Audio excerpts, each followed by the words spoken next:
Hello दोस्तों, स्वागत है आपका हमारे चैनल में द इक्विटी ट्रेडर्स में। जिसमें आज हम बात करेंगे कि आईपीओ लिस्टिंग के बारे में बात करेंगे। जो अभी आज का 27 तारीख की डेट है और आज है शेयर 5 शेयर की लिस्टिंग है आज हमारे शेयर मार्केट में। जो नए अभी आईपीओ अलॉट हुए थे सभी को, उसमें उनकी अलॉटमेंट भी आ चुकी है। अगर आपने हमारा पुराना वीडियो नहीं देखा है तो आप इस वीडियो में आके चेकआउट कर सकते हैं अलॉटमेंट कैसे चेक करें। दोनों वीडियो का लिंक मेरे डिस्क्रिप्शन में लगा दूंगा, आप इसमें जाके भी इसमें चेकआउट अपना लिंक अपना चेकआउट कर सकते हैं कि आपको अलॉट हुआ है या नहीं हुआ है। तो आइए दोस्तों, स्ट्रेटजी की बात कर लेते हैं। आगे हमें क्या करना चाहिए अगर हमें ये शेयर अलॉट हो गए हैं तो भी बेस्ट है। तो हमें क्या करना चाहिए और इसको होल्ड कर सकते हैं कि नहीं। आइए दोस्तों, हम बात कर लेते हैं। अभी अब हम चलते हैं अपने स्क्रीन की तरफ। इसके अंदर बात कर लेते हैं सबसे पहले कौन कौन से आईपीओ हैं हमारे पास। पहला है ममता मशीनरी का। ममता मशीनरी के आईपीओ की बात करें तो पहला हम लोग इसकी बात कर लेते हैं कि इसके अंदर हमें जो लिस्टिंग गेन देखने को मिल सकता है वो हमारा चल रहा है अभी ऑलमोस्ट 260 रुपीज़ के आसपास। ऑलमोस्ट 107% के गेन दिखाई दे रहा है। 503 के आसपास इसकी लिस्टिंग हो सकती है। As per the market grey market premium ये 503 रुपये के आसपास लिस्ट हो सकता है। पहला तो उन लोगों के लिए मैं बता देता हूँ कि अगर आपको वैसे आपने लिस्टिंग गेन के लिए अप्लाई किया था, अगर आपको अलॉट हो गया तो वेल एंड गुड है। और लिस्टिंग गेन के लिए अगर आप आ रहे हैं तो इसमें 107% मतलब ऑलमोस्ट 100% के आसपास गेन हो जाएगा, आपका पैसा डबल हो जाएगा। तो आप यहाँ से एग्जिट ले सकते हैं। ये भी बेस्ट स्ट्रेटेजी रहेगी आपकी। अगर इनकेस आपका लंबा व्यू है, लॉन्ग टर्म व्यू के लिए आप काम करना चाहते हैं तो लॉन्ग टर्म व्यू के लिए आप इसमें बने रह सकते हैं। जैसे कि यहाँ पे दिखाया गया है कि कंपनी मैन्युफैक्चरिंग, एक्सपोर्ट और इनोवेटिव प्लास्टिक के बारे में काम करती है। एफएमसीजी सेक्टर में काम करती है कंपनी। पाउचिंग मशीनरी प्रोडक्ट्स बनाती है ये। और इसका जो है स्ट्रेटजी जो है टॉप और बॉटम 5 फाइनेंशियल ईयर 22 से लेके 24 तक इसके अच्छे रहे हैं। मैनेजमेंट के हिसाब से क्वार्टर वन की परफॉर्मेंस भी अच्छी जाए आने की उम्मीद है। 30 से 35% का एनुअल रेवेन्यू करके दिया है इसने। तो अगर आप इसे ममता मशीनरी में अगर आप लॉन्ग टर्म के लिए बने रहना चाहते हैं तो आप लॉन्ग टर्म के लिए भी होल्ड कर सकते हैं। अच्छा शेयर दिखाई दे रहा है। बात करते हैं अगले शेयर की। अगला शेयर है हमारा डैम कैपिटल का। डैम कैपिटल के अंदर जैसे कि हम देख सकते हैं अभी इसकी लिस्टिंग गेन के आसपास हमारा 426 रुपये के आसपास इसका एस्टिमेट प्राइस लिस्टिंग के दिखा रहा है। 50% के आसपास की ऑलमोस्ट गेन दिखा रहा है। और हो सकता है इसके अंदर एस्टिमेटिंग अर्निंग है, ये एस्टिमेटेड जीएमपी चल रही है 143 के आसपास।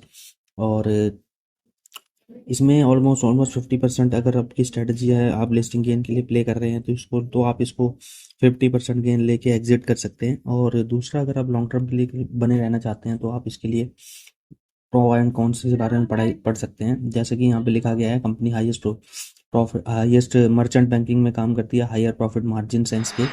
और फाइनेंशियल ईयर 22-23 में इसने अच्छा ट्रेंड दिखाया था। फाइनेंशियल ईयर 25 के भी अच्छी अर्निंग आने की उम्मीद है। इन्वेस्टर्स के फंड मीडियम लॉन्ग टर्म के लिए ग्रो करा हुआ है।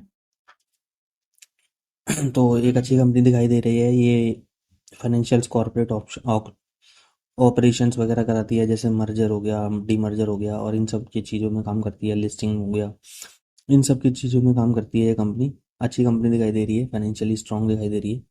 तो इसमें भी आप बने रह सकते हैं, अच्छा मार्जिन्स भी हैं इसके।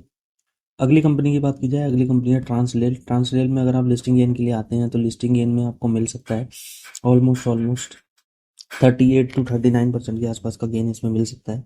तो अगर आप लिस्टिंग गेन के लिए आते हैं तो आप सेम डे इसको एग्जिट कर सकते हैं। और अगर आप इसको लॉन्ग टर्म के लिए होल्ड करना चाहते हैं तो इसके बारे में आप डिटेल्स में चेक कर सकते हैं। जैसे कि इसमें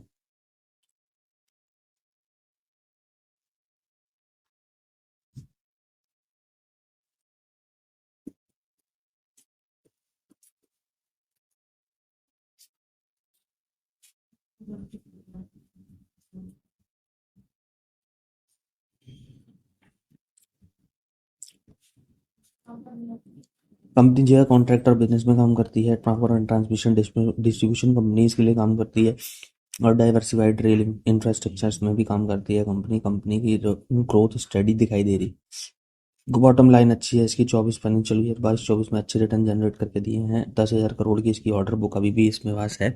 तो एक अच्छा शेयर दिखाई दे रहा है, काफ़ी अच्छा इनके पास कॉन्ट्रैक्ट्स अवेलेबल हैं, और इसकी मार्केट में जो ग्रोथ है वो एकदम स्टेबल बढ़िया दिखाई दे रही है। तो आप इसको स्ट्रॉन्ग कर सकते हैं, लॉन्ग टर्म के लिए भी होल्ड कर सकते हैं।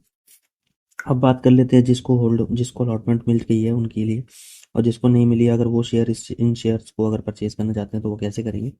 तो सबसे पहले अगर आपको ये अलॉट हो चुके हैं, इनमें से कोई भी शेयर अलॉटमेंट आई है, तो आप एक लकी वो हो सकते हैं, और जिसमें आप ट्रेड, जैसे आप यहाँ पे लिस्टिंग गेन के लिए आए हैं तो लिस्टिंग गेन लेके निकल सकते हैं, और अगर आप लॉन्ग टर्म के लिए आए हैं तो आप लॉन्ग टर्म की स्ट्रेटजी के साथ बने रह सकते हैं। और अगर आपको लिस्टिंग के ये शेयर लॉट नहीं हुए तो इसको हम मार्केट से भी सेकेंडरी मार्केट से भी परचेज कर सकते हैं। जैसे 9:45 तक ऑर्डर प्लेस कर सकते हैं आप अपने शेयर के लिए, प्री मार्केट ऑर्डर बोलते हैं उसको। तो इसमें आप अगर आप ऑर्डर प्लेस करेंगे तो 9:45 तक आप प्लेस कर पाएंगे ऑर्डर। उसके बाद 45 से 55 मिनट तक आपका 9:55 तक ऑर्डर, अगर आपका ऑर्डर एग्जीक्यूट हो गया तो देन आपको पोजीशंस में वो शो करने लगेगा। तो देन आप इसमें बने भी रह सकते हैं और इसको गेन लेके एग्जिट भी कर सकते हैं। तो अभी के लिए इतना ही दोस्तों, मिलते हैं नेक्स्ट वीडियो में। चैनल को अगर लाइक शेयर सब्सक्राइब नहीं किया तो चैनल को लाइक शेयर और सब्सक्राइब जरूर करें। Thank you, thank you.